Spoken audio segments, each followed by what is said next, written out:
Graça e a paz do Senhor Jesus. Vamos abrir a palavra em 1 Timóteo capítulo 3, versículo 14 a 16. Diz assim: escrevo-te estas coisas, esperando ir ver-te em breve, para que, se eu tardar, fique ciente de como se deve proceder na casa de Deus, que é a igreja do Deus vivo, coluna e baluarte da verdade. Evidentemente, grande é o mistério da piedade. Aquele que foi manifestado na carne, foi justificado em espírito, contemplado por anjos, pregado entre os gentios, crido no mundo e recebido na glória. Vamos todos ler o versículo 16. Não sei se as versões são muito diferentes, mas vamos tentar, né? 1, 2, 3. Evidentemente, grande é o mistério da piedade. Aquele que foi manifestado na carne, contemplado por anjos, pregado entre os gentios, crido no mundo, recebido na glória. Nosso Deus, cremos em Ti, cremos na Tua palavra, cremos em Jesus Cristo, Teu Filho, que veio ao mundo para nos salvar, para edificar a Sua igreja. E cremos no Espírito Santo de Deus, que habita em nós. E pedimos, meu Senhor, que haja uma obra do Teu Santo Espírito, de acordo com a Tua vontade, aqui nesse lugar, em torno da Tua palavra. Pedimos em nome de Jesus. Amém. Eu quero trazer uma palavra simples para que você conheça dois assuntos da Escritura, dois assuntos básicos da Escritura: o que é a igreja e quem é Jesus. Simples, direto. O que é a igreja e quem é Jesus? Às vezes eu fico pensando que, apesar de tanta gente no Brasil e na América Latina estar se abrindo ao Evangelho, poucas pessoas têm tido uma noção correta de quem é a igreja e quem é Jesus. Nós misturamos a igreja com muitas coisas e confundimos Jesus com muitas pessoas. O conhecimento de Jesus não passa, às vezes, do fato dele ter sido um grande líder, com palavras interessantes, com argumentos interessantes, para alguns até com uma proposta socialista. Desse Jesus até os ateus gostam. Mas você sabe quem é Jesus e você sabe o que é a igreja de Deus. Essa carta foi escrita por um pastor, um jovem pastor, que foi encontrado por Paulo. A mãe dele é judia, o pai dele é grego, a avó dele é uma judia piedosa. A mãe e a avó instruíram esse rapaz, Timóteo, desde a infância, no ensino das Escrituras. E um certo dia, Paulo o encontra em algum lugar e o insere na sua equipe, treina esse rapaz e deixa ele, como um jovem pastor, na cidade de Éfeso, uma das cidades mais importantes daquele tempo. Como todo jovem pastor, ele tinha dúvidas, ele tinha inseguranças, e essa carta, tanto a primeira quanto a segunda, são verdadeiros treinamentos, são verdadeiros manuais de teologia pastoral, para que aquele pastor, fazendo estas coisas, pudesse ser bem-sucedido. Existem instruções desde como se deve escolher os líderes da igreja, até como se deve tratar as viúvas da igreja, até como se deve tratar as moças da igreja.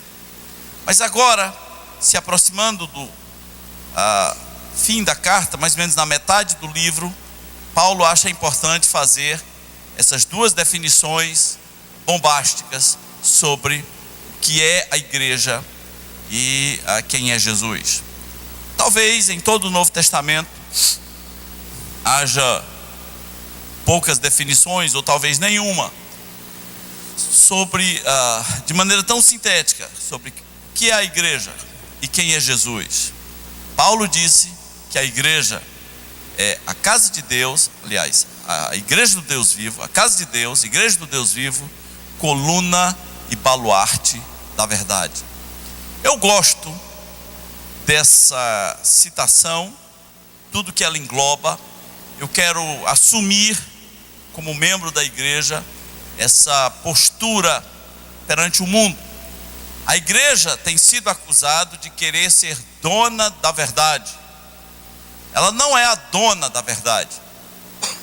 Dono da verdade é Deus através da sua palavra. Mas a igreja tem que ser coluna e baluarte da verdade. Está chegando um tempo em que o próprio Paulo, nas instruções para Timóteo, diz: está chegando um tempo, acredite, um tempo em que pessoas não suportarão a verdade. Um tempo em que a verdade será substituída por aquilo que for mais agradável.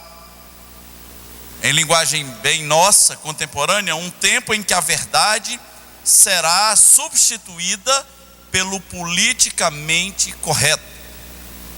Um tempo em que a verdade será agredida. Há pouco tempo atrás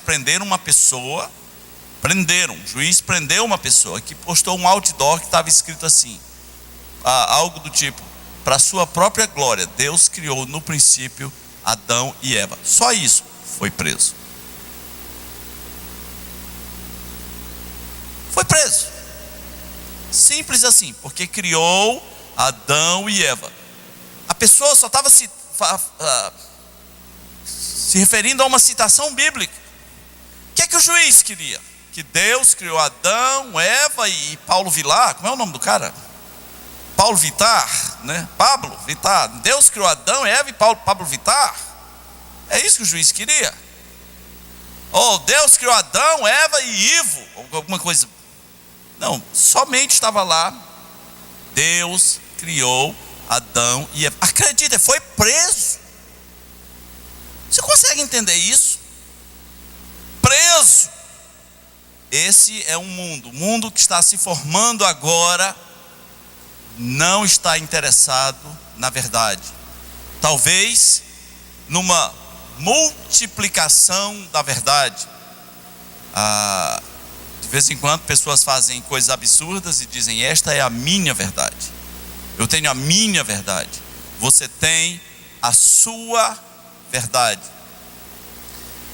Paulo disse em Romanos que a ira de Deus se revela dos céus contra a impiedade dos homens que detêm a verdade pela injustiça. Eles trocam as coisas.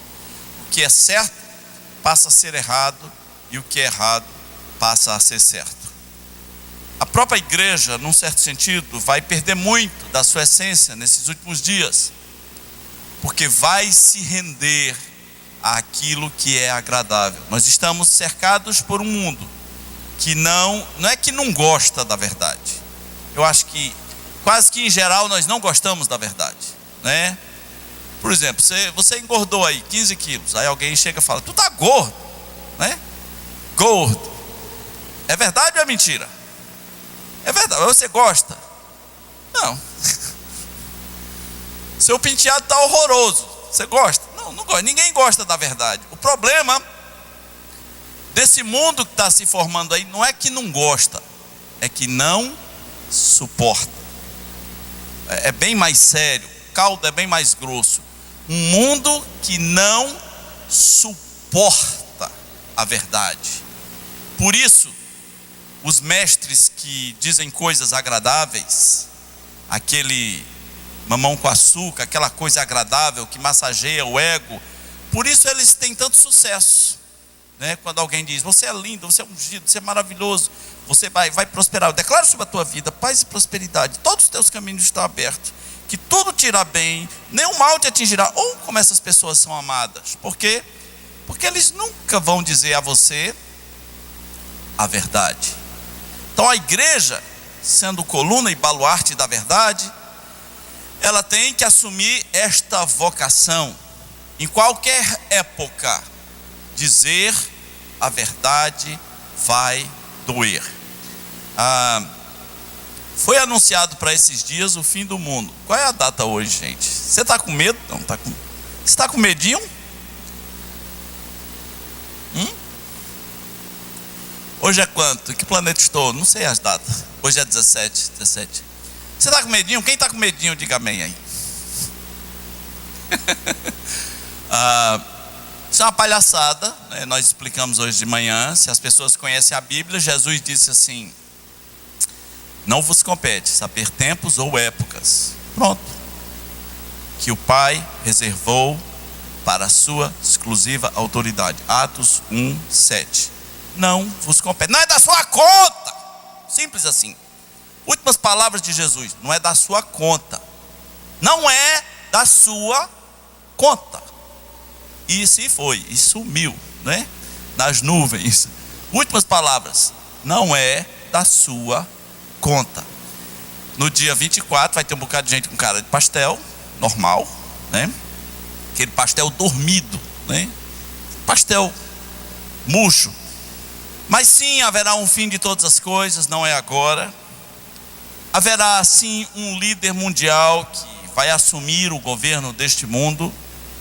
E talvez não haja lugar neste mundo para a igreja e para ele. Não há. Não há lugar neste mundo para a igreja e as pessoas que vão gostar dele. Porque a igreja é coluna e baluarte da verdade. A igreja é a igreja do Deus vivo. E ela é insuportável quando você não gosta da verdade. Em certas circunstâncias, crente é muito chato. Eu fico imaginando um mundo, se o anticristo surgisse hoje, a Bíblia diz que ele vem com todo o poder e eficácia de Satanás, que ele tem meio que uma cara de anjo, uma cara de cordeiro, mas fala como dragão, mas ele é bonzinho, ele tem cara de gente piedosa. Se ele surgisse hoje, os crentes o denunciariam, porque os crentes conhecem o projeto inteiro, os crentes conhecem o método, conhecem como começa, conhecem o princípio, o meio e o fim dessa história, as suas armadilhas, os seus métodos, até a carteira de identidade que ele vai fornecer para o cidadão. Os crentes conhecem o processo inteiro, os crentes denunciariam. O crente é muito chato. Crente sem conhecer já é meio chato, né? Imagina conhecendo o processo inteiro. Não há lugar nesse mundo para a igreja, que é coluna e baluarte da verdade, e esta pessoa cujo trunfo é a mentira. Agora, você sabendo que a igreja é isso, ela tem a ver com a verdade.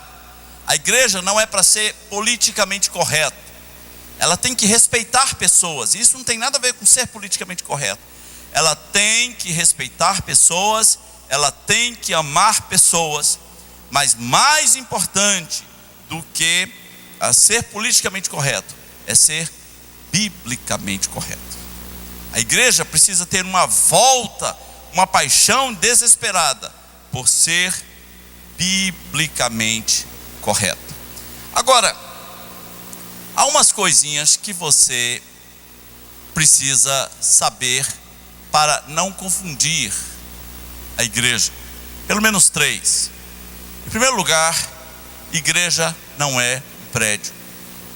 Muitas pessoas têm uma visão tão pequena de igreja, porque elas acham que igreja é um prédio. Jesus construiu quantos prédios? Quantos prédios? Jesus virá buscar quantos prédios? Nenhum, mas virá buscar a sua igreja. E com certeza não é um prédio. Meus irmãos, para algumas pessoas está na hora de abrir os olhos para o fato de que a Bíblia diz que Deus não habita em santuários feitos por mãos humanas, simples assim. Não há um lugar nesse mundo que o possa conter, não há um lugar nesse mundo que possamos chamar de casa de Deus. Deus não tem uma casa física neste mundo. E além do mais, se esse lugar aqui que nós nos reunimos for a casa de Deus, a igreja da esquina é o quê?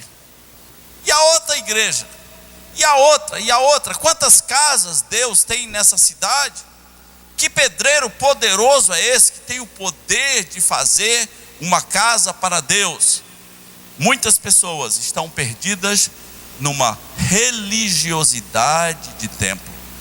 Eu nem uso a palavra templo há décadas. Eu não tenho compromissos com templos.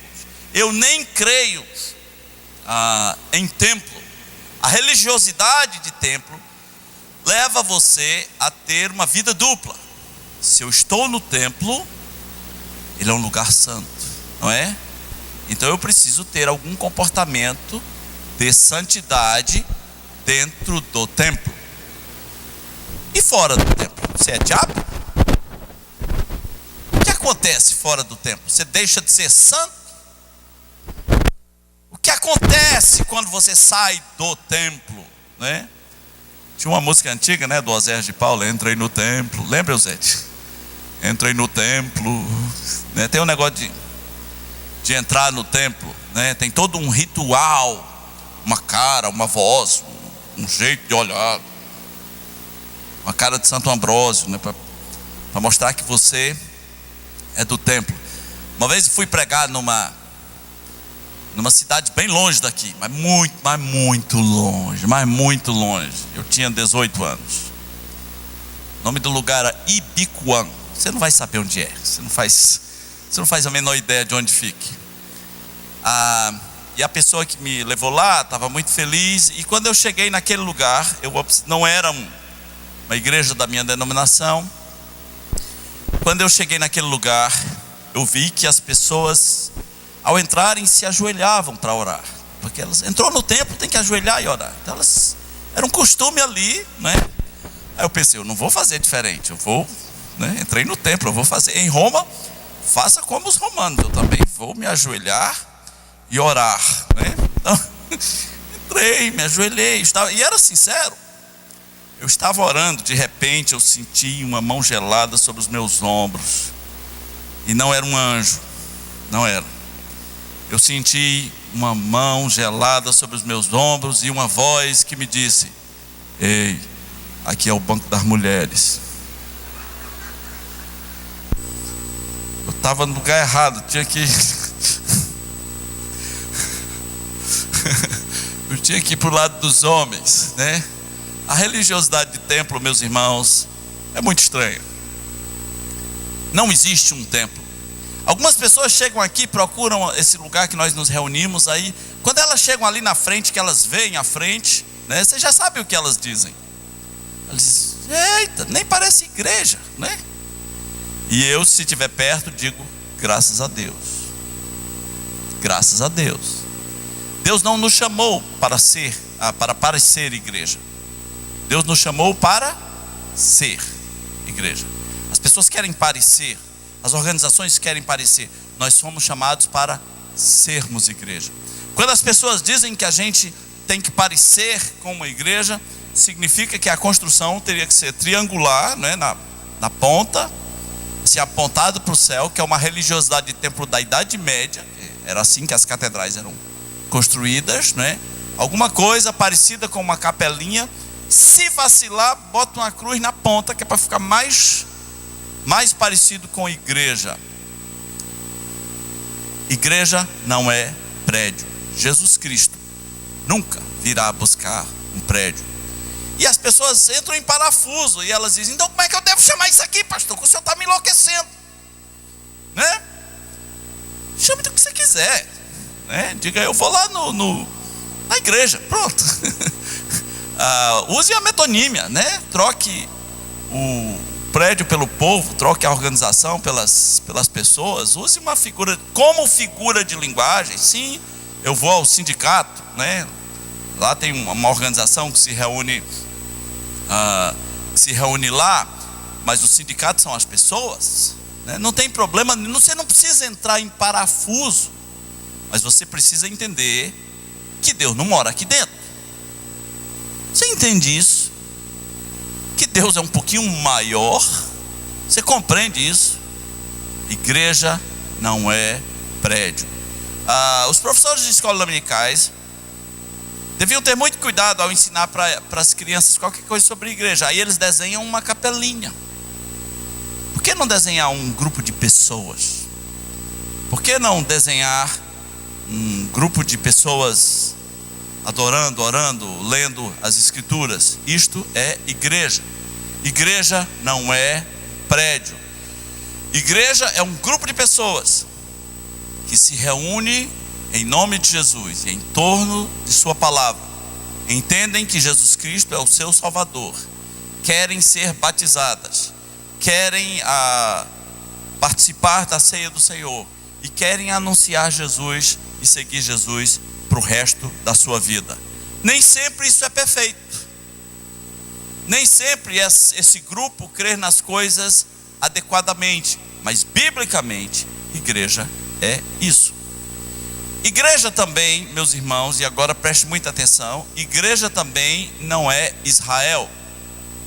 Está na moda confundir igreja com Israel, pegar coisas que foram de alianças específicas para Israel e trazer para dentro da igreja. Isso é muito esquisito. Isso é muito estranho. E algumas pessoas estão levando isso até as últimas consequências. Por exemplo, Deus disse que Israel, quando fosse para uma guerra mesmo de bala, de flecha, de lança, guerra, quando fosse para uma guerra, teria que tocar o shofar. Shofar é uma trombeta feita de chifre de carneiro, e tocar o shofar, né? Algumas igrejas hoje, para começar o culto, tem que tocar o shofar. Você chega lá, tá, o cara parece um berrante.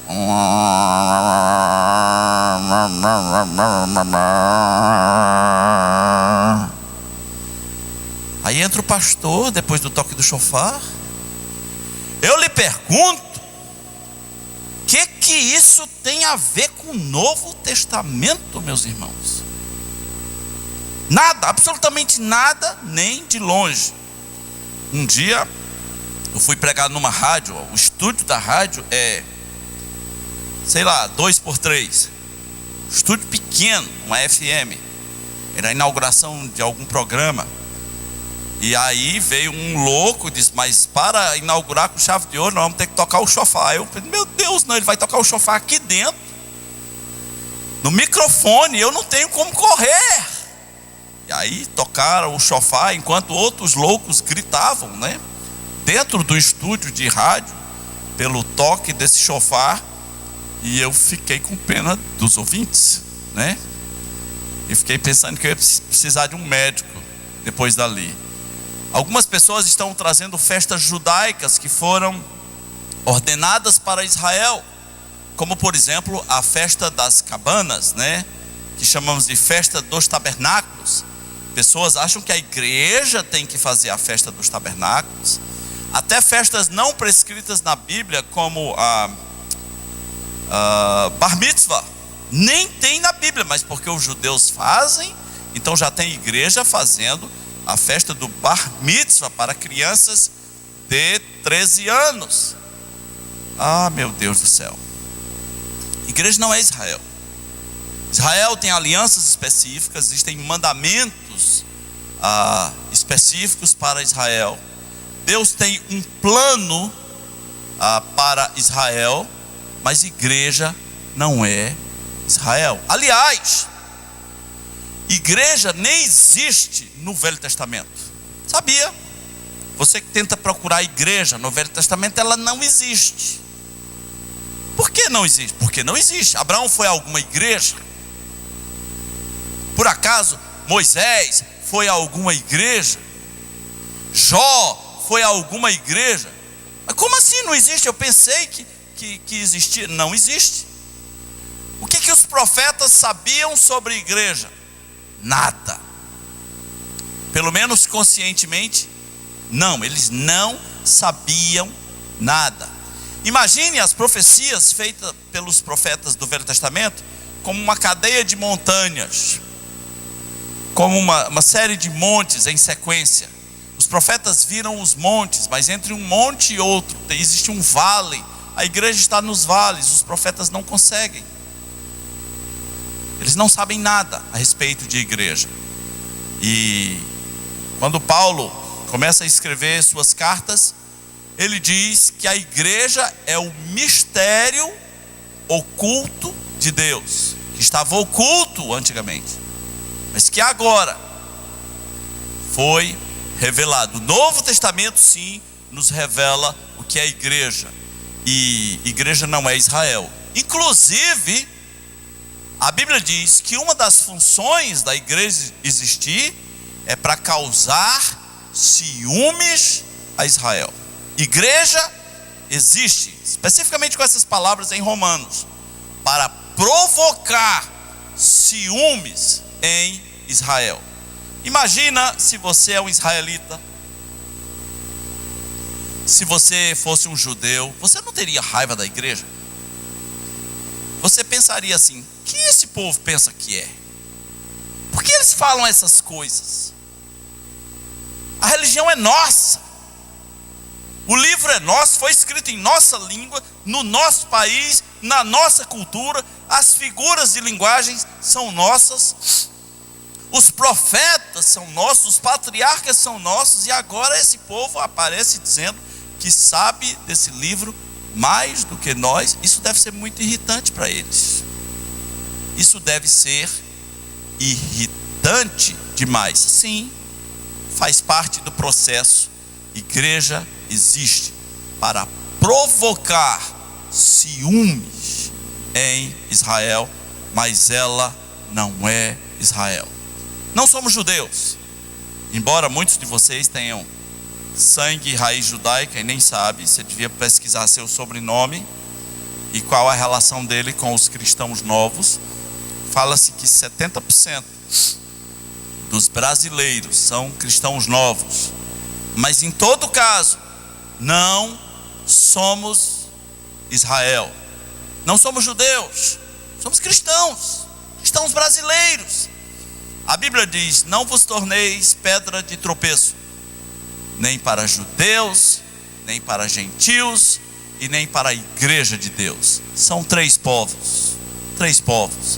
Se você misturar os três povos, isso vai dar fanatismo.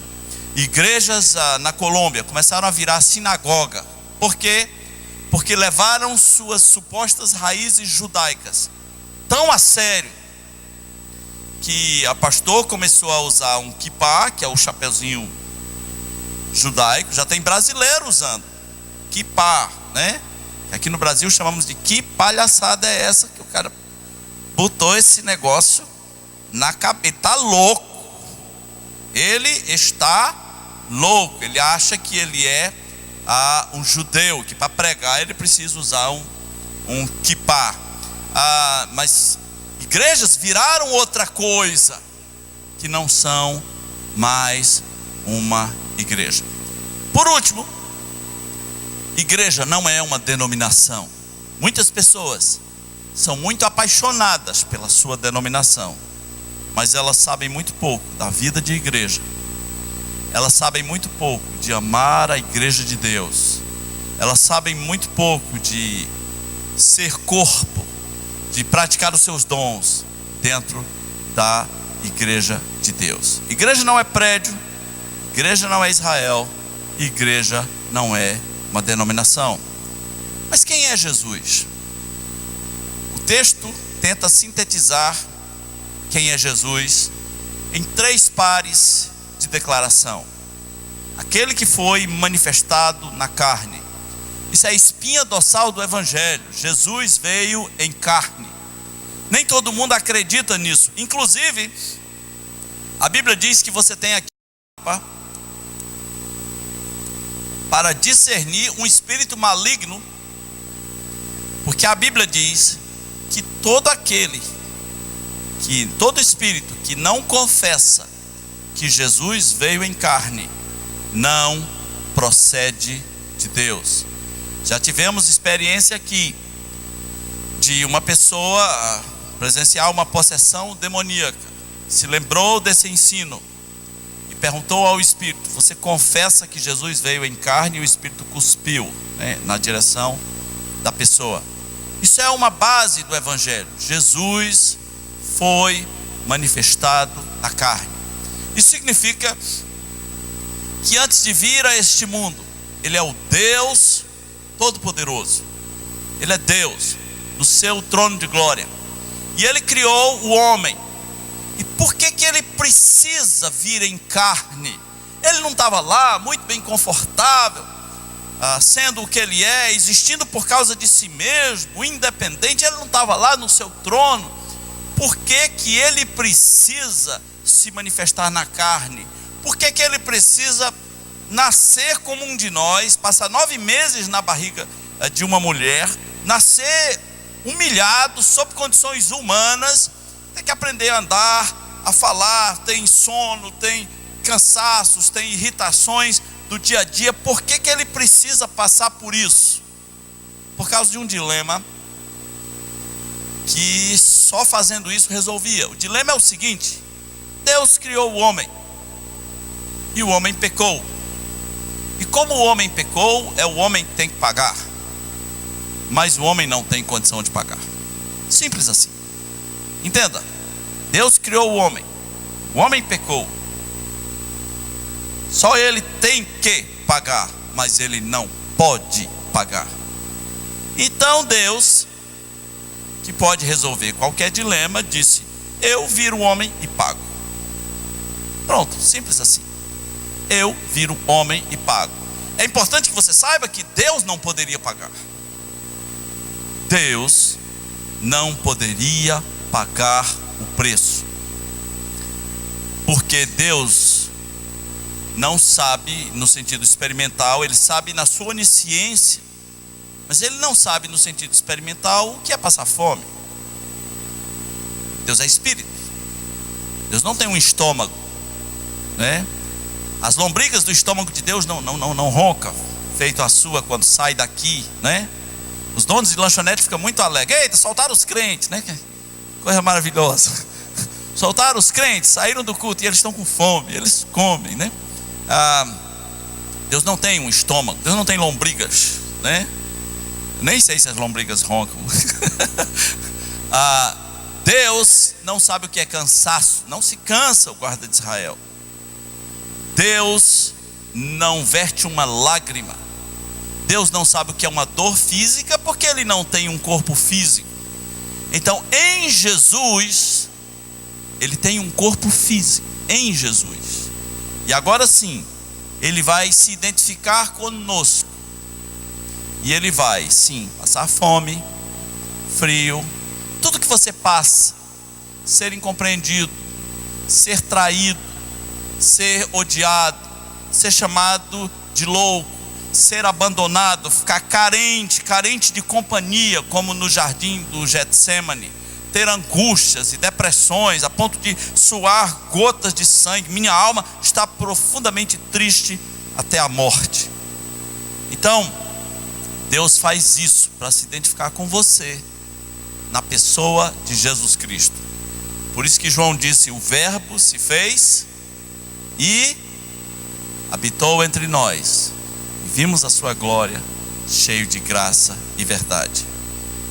Essa resolução de dilema que Deus criou, ela é tão perfeita, do homem não poder pagar e Deus dizer: eu viro um homem e vou lá e pago. Ela é tão perfeita que se o diabo fizesse a seguinte acusação para Deus: você não pode pagar, você é homem. Aliás, você não pode pagar, você é Deus. Deus diria: mas eu também sou homem agora. E se o diabo ainda dissesse: você não pode pagar, você é homem, eu também sou Deus. Deus fez a única resolução possível. Ele foi manifestado na carne. Não estamos falando aqui de um líder religioso, estamos falando do Deus poderoso que se manifestou na carne. E em espírito fez coisas incríveis, mas se manifestou na carne. Segundo par de afirmações diz que ele foi contemplado por anjos. Isso é de pirar a cabeça dos anjos. Se essa afirmação que eu estou fazendo faz sentido, é de pirar a cabeça dos anjos. Porque quando Jesus Cristo morre, ressuscita ao terceiro dia, ele sobe aos céus, e pela primeira vez vai entrar um homem no céu. A Bíblia diz: há um só Deus e um só mediador entre Deus e os homens, Jesus Cristo, homem. E os anjos nunca viram entrar um homem no céu. Milhões e milhões de anjos. Veio um homem entrar no céu. Imagina o tamanho do burburinho, o tamanho da agitação, da inquietação no céu. Jesus Cristo foi contemplado por anjos entrando nos céus. Diz o livro de Hebreus, ele rasgou os céus. Um homem entra nos céus. E mais, ele foi até onde nenhum anjo foi. Ele se assentou no trono. E os anjos de Deus contemplaram isso. Jesus Cristo, Deus homem, se assentando no trono. Nunca os anjos tinham visto coisa parecida. Nunca. Diz a partir daí a Bíblia que ele foi pregado entre os gentios. A sua missão nesse mundo foi para as ovelhas perdidas da casa de Israel. Mas quando ele ressuscita e se assenta no trono, agora ele é pregado entre os gentios, entre as gentes, entre o povo não judeus.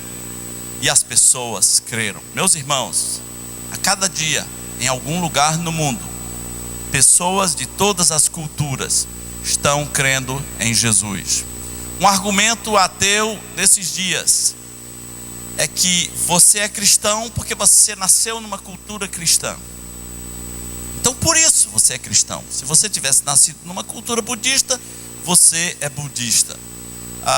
Mas eles ignoram o fato de que no meio de uma cultura budista chega uma mensagem do Evangelho e atinge o coração de pessoas. Numa cultura indígena, numa cultura islâmica, chega o Evangelho e atinge o coração de pessoas. A cada dia no mundo, Jesus Cristo é crido no mundo.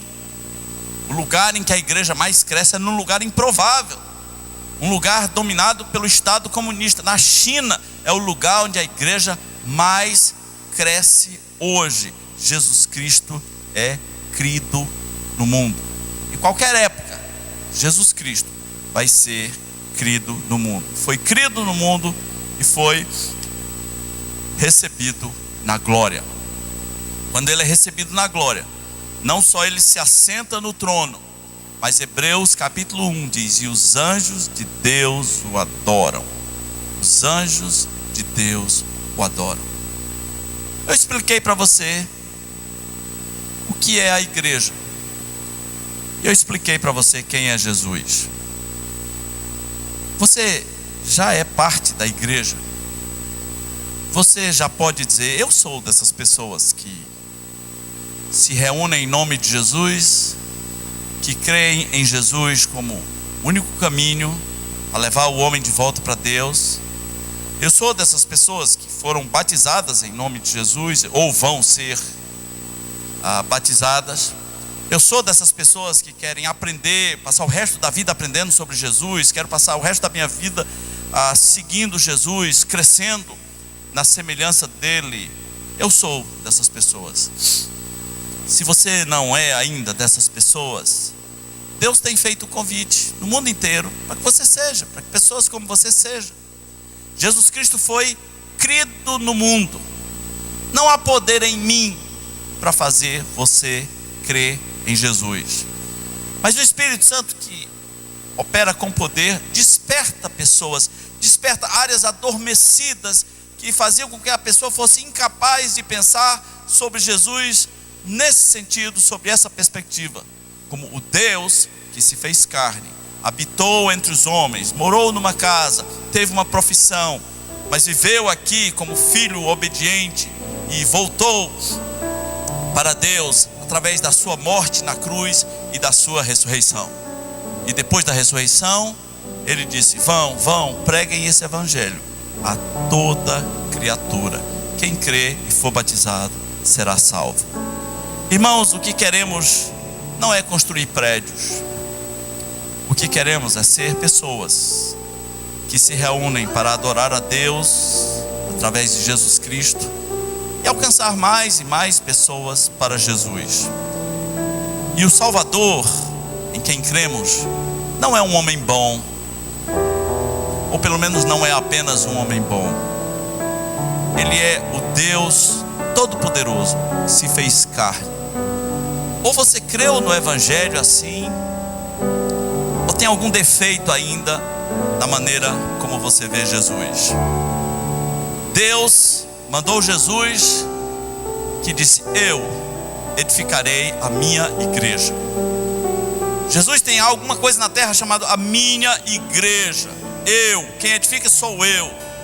Ela não é uma organização, ela não está sob a influência de nenhum pastor famoso. Ela é a minha igreja, ela é um corpo vivo.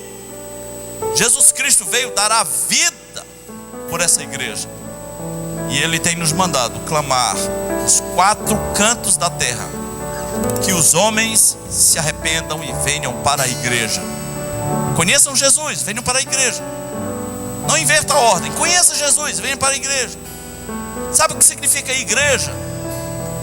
A palavra grega eclesia significa os chamados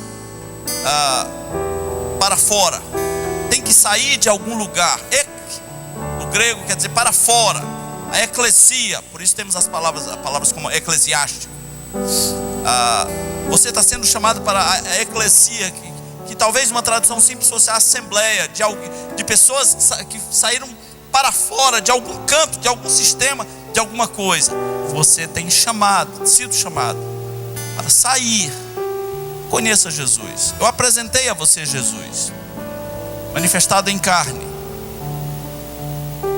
Veio aqui, deu sua vida na cruz, rasgou os céus, assustou os anjos, mas os anjos o adoram, porque os anjos sabem que Ele é o Filho de Deus. E você já sabe quem é Jesus. Talvez nos próximos dias vamos ter batismos aqui na igreja, para pessoas que querem dizer na hora que estão se batizando: eu creio em Jesus como meu Salvador. Simples assim. Eu creio em Jesus como meu Salvador e eu quero segui-lo por toda a minha vida. Que Deus trabalhe no seu coração, que Deus abra seu coração para que você creia em Jesus. Se apaixone por Jesus, por sua palavra, pelas histórias da sua palavra, pelos seus ensinos, e que a tua vida ganhe sentido neste mundo e no outro. Vamos orar.